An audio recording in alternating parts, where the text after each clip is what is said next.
Barabara kabisa, ni furaha iliyoje kuweza kujiunga nawe sana wakati kama huu hapa kwenye taarifa za KTN Leo, chaguo lako. Mie ni Ahmed Darwesh. Nami ni Mashirima Kapombe. Kwanza tupate vidokezo.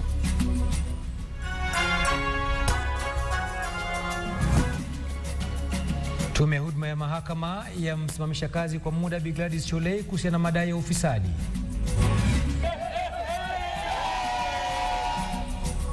Ole wenu, wanyakuzi wa ardhi katika eneo la Pwani waonywa. I wanted to be a footballer and an entrepreneur. Kila mtoto na ndoto ya fani fulani katika siku za mbeleni. Je, ndoto hizi hutimia? Na michezoni, wanariadha walioiletea sifa Kenya wanatarajiwa humu nchini katika siku zijazo.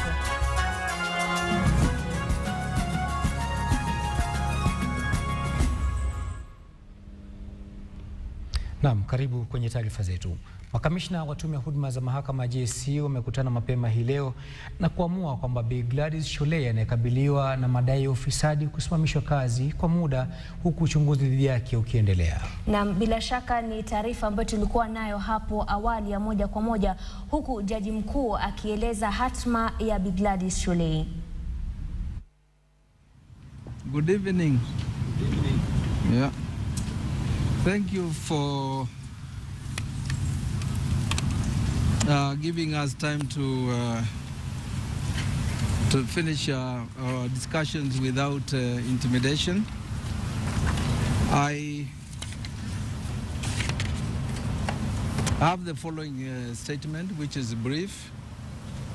Today, the Judicial Service Commission convened at my request to brief me on the resolution arrived at over the weekend with regard to the Chief Registrar of the Judiciary, Mrs. Sholei. The background to this meeting is that on Saturday, August 17th, the Judicial Service Commission met in Mombasa, and the exercise of powers conferred on it under Article 172 Sub-Article 1, Paragraph C of the Constitution, made a resolution whose implementation was the subject of today's meeting. This resolution arose from complaints and allegations that necessitated immediate action. 9 members of the Judicial Service Commission were present today and held over 3 hours deliberation whose outcomes I would now like to disclose. All the 9 commissioners agreed that 2 committees of the JSC responsible for finance and administration and human resource management will inquire into the various allegations of malpractices touching on, but not limited to, the process of procurement, employment, administration, finance and corporate governance of the judiciary, identify and frame the specific issues to which the Chief Registrar of the Judiciary needs to respond, open up the inquiry to any person within the judiciary and outside it who might have issues to raise. The committees must finalize their investigations within 15 days. 5 of the 9 commissioners voted in favor of asking the Chief Registrar of Judiciary to take compulsory leave during the 15 days when the investigations will be in process. 4 commissioners voted against this decision. During the period of investigation, the Deputy Chief Registrar of the Judiciary will perform the duties of the Chief Registrar of the Judiciary. I wish to take this opportunity to assure Kenyans that this process is aimed at establishing the facts and the truth in a manner that protects the rights of all individuals. It will be conducted with fairness, transparency, and in a manner that upholds the dignity of the institution and the individual. I want to add that it's not a political process. Those Kenyans who have facts to contribute are invited to do so. everybody else should give our processes a chance to work. In the meantime, our courts are working, our registries remain open, and the whole judiciary continues to provide service to Kenyans. We remain committed. Na bila shaka baada ya Jaji mkuu kutoa taarifa hiyo kuhusiana na hatma ya Bi Gladys Sholei kuwa atasimamishwa kazi kwa muda, Bi Gladys Sholei alijitokeza na kutoa upande wake kuhusiana na swala hilo. Itakumbuka kwamba Bi Gladys Sholei anakabiliwa na tuhuma za kutoa zabuni ya mabilioni ya fedha kwa shughuli mbalimbali za idara ya mahakama, na Bi Gladys Sholei basi alikuwa na haya ya kusema. Good evening, everyone. I know it's been a long day. I have noted the decision of the Judicial Service Commission. The Judicial Service Commission Act provides the manner in which the Chief Registrar may be suspended or removed from office. There is no statutory or regulatory provision for sending the Chief Registrar on compulsory leave. I understand that the decision was not unanimous, 5-4. Some commissioners, including the Attorney General and Justice Isaac Lenaola, were absent. I can guess those commissioners who supported the resolution and the reasons they did so, but that is for another day. It's the same ones that were in Mombasa. I can confirm to you that I have not been provided with any particulars forming the basis of the decision. Neither did the JSC give reasons for arriving at their decision. As earlier said, the reasons I am aware of are those I see in the media. I want to confirm to you that I have been true and faithful to the transformation agenda of the judiciary, and more importantly, to my values and integrity. There is no financial impropriety or irregularities in the procurement processes of the judiciary. I can tell Kenyans that, in fact, since I took office, we have never had an appeal against any of our procurement decisions. I have built my reputation over the years as an honest and hardworking woman in the public service. This was until the JSC made the unfortunate, irregular, and procedural and irresponsible decision. I therefore welcome the probe, and I will personally work on restoring my reputation and the integrity of the judiciary and that of the professional management team implementing the transformation agenda, who are here with me today. As accounting officer of the judiciary, I am responsible to the relevant institutions of the country, including the National Treasury, the Auditor General, and Parliament. Whereas the JSC has made its decision, I reserve my right to contest the process and procedure used. I'm aware that this might be construed to be that I have something to hide. I do not.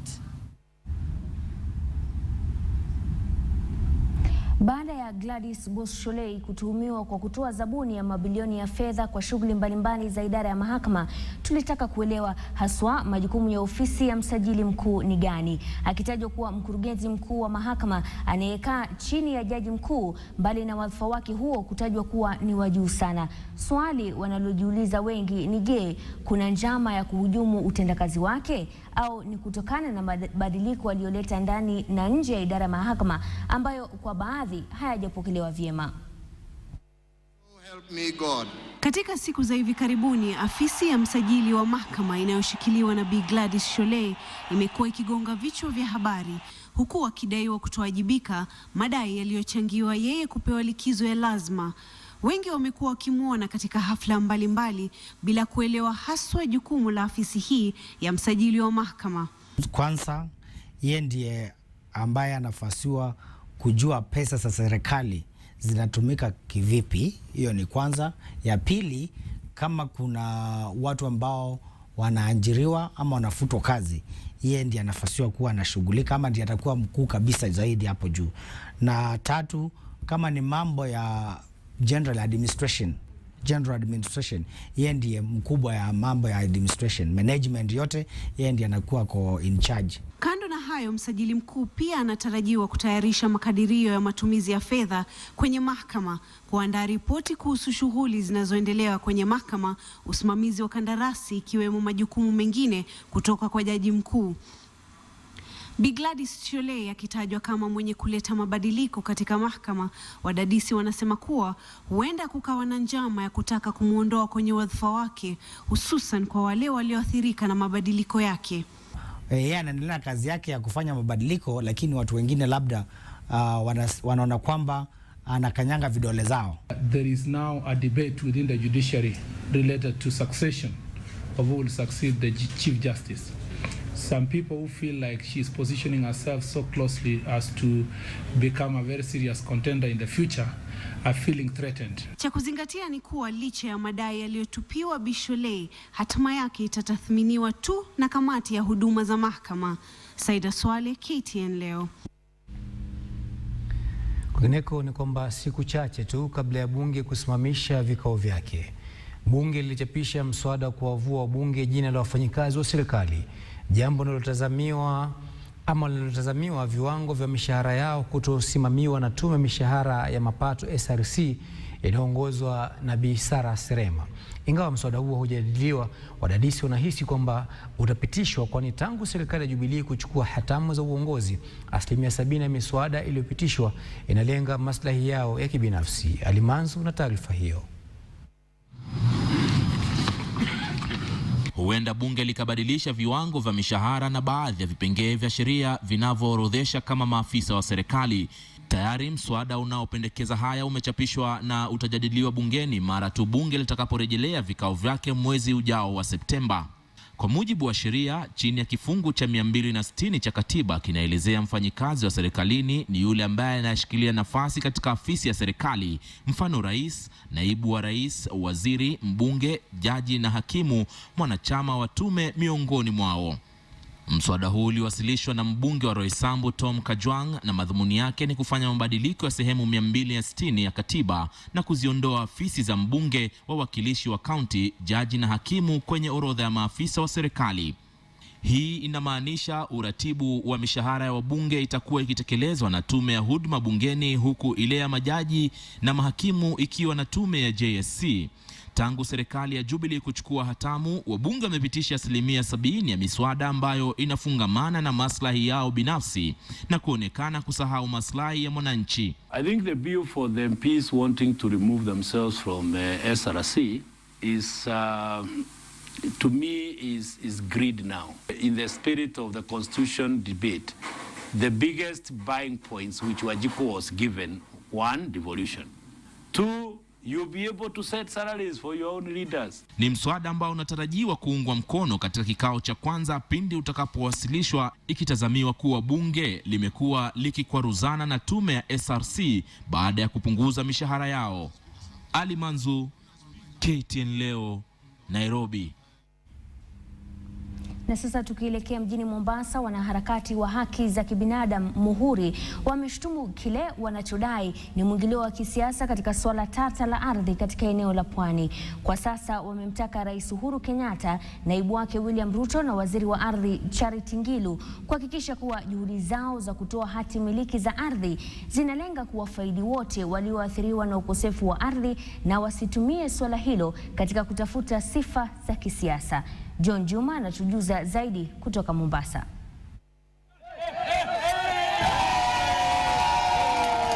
Ubomozi mwingine wa ua unaozingira ardhi inayodaiwa kumilikiwa kiharamu na mabwenyenye. Umiliki haramu uliochangia kubomolewa kwa nyumba za walimu wakuu wa shule hii. Hii nyumba ni kifusi tunakanyaga. Nyumba ya yule mwalimu mkuu na naibu wake zilibomolewa na wale mabwenyenye. Unaona, kwa hivyo ile tayari imeleta hali ya taharuki katika wanafunzi na hata katika ile wale members of staff. Na sasa wanaharakati wanasisitiza sharti takriban ekari hizi 2 za ardhi katikati ya mji wa Mombasa zirejeshewe shule. Maadamu serikali ya Jubilee imeshatangaza nia ya kuwapa waathiriwa wa migogoro ya ardhi Pwani hati miliki. Before they issue these title deeds, first take the back the land that belong to the public. These are the land which are the most important thing for the public today.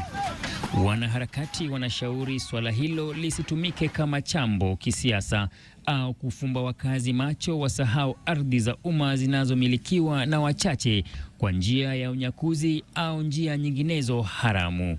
Ngilu and Ruto and the president, they are politicizing, clearly politicizing by issuing this title deeds to coastal people. Japo Rais Uhuru Kenyatta anatarajiwa kuwasili pwani kukabidhi baadhi ya watu hati miliki zao, vyuo na skuli za umma, mfano shule ya wasichana Mbaraki ambapo nimesimama katika uwanja unaodaiwa kuwa wao walakini umenyakuliwa na mabwenyenye, je, watapokea hati miliki? John Juma, KTN, Mombasa. Mpenzi mtazamaji, kwa sasa tuweze kupata ujumbe kutoka kwa wadhamini, na katika muda usiokuwa mrefu tutarudi na taarifa nyinginezo ikiwemo taarifa za michezo. Usiende mbali.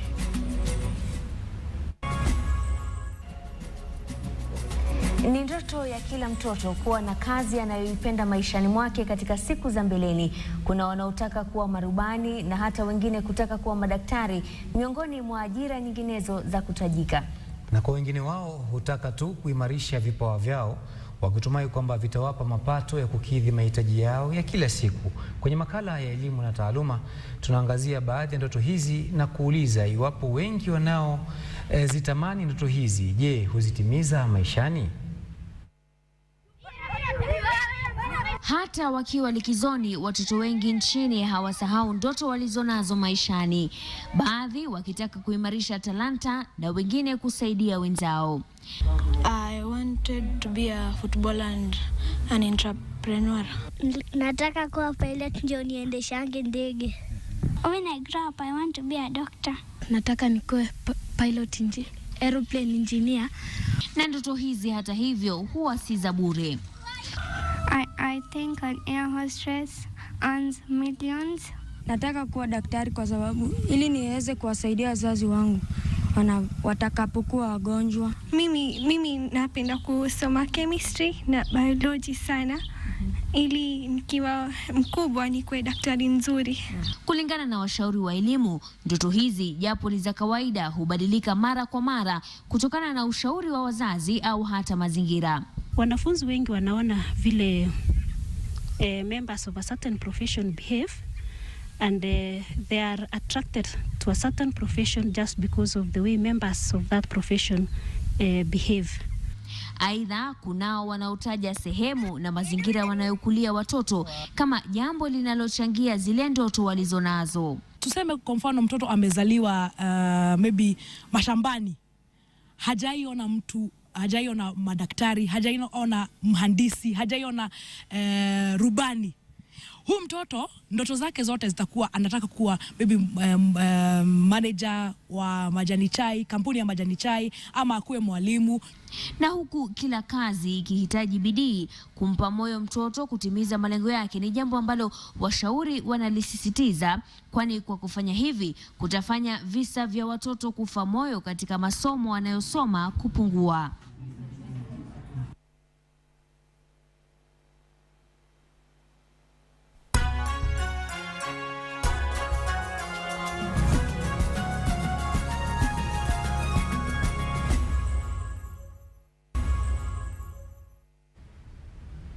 Naam, karibu mtazamaji kwenye safu ya KTN Leo michezo.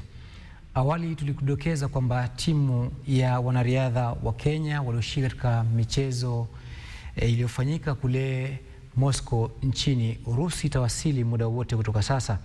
Basi zifuatazo ni picha za jinsi wanariadha hao walioweka Kenya kwenye safu ya kileleni, jinsi walivyoweza kusherehekea ushindi wao katika mashindano hayo yaliyokamilika huko Moscow nchini Urusi.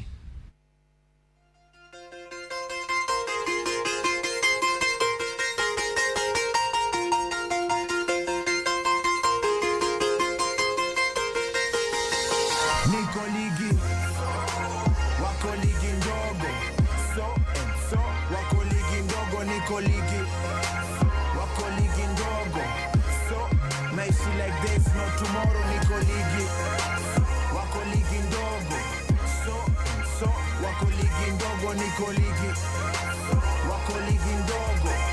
So, Messi like there's no tomorrow. KTN wako ligi.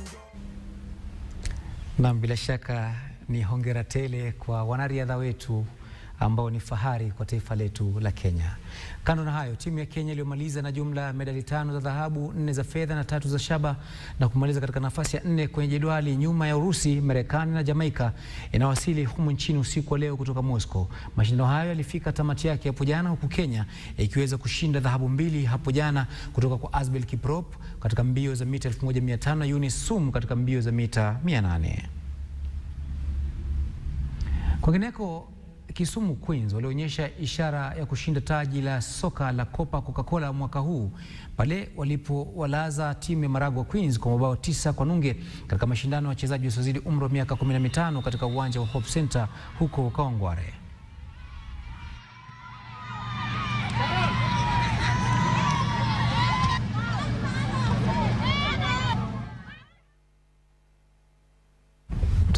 Mtazamaji, ni haya tuliweza kuandalia kwa uchache kwa hivi sasa. Basi kutoka kwangu Ahmed Darwesh nasema uwe na usiku mtulivu. Nami ni Mashirima Kapombe, usiku mwema.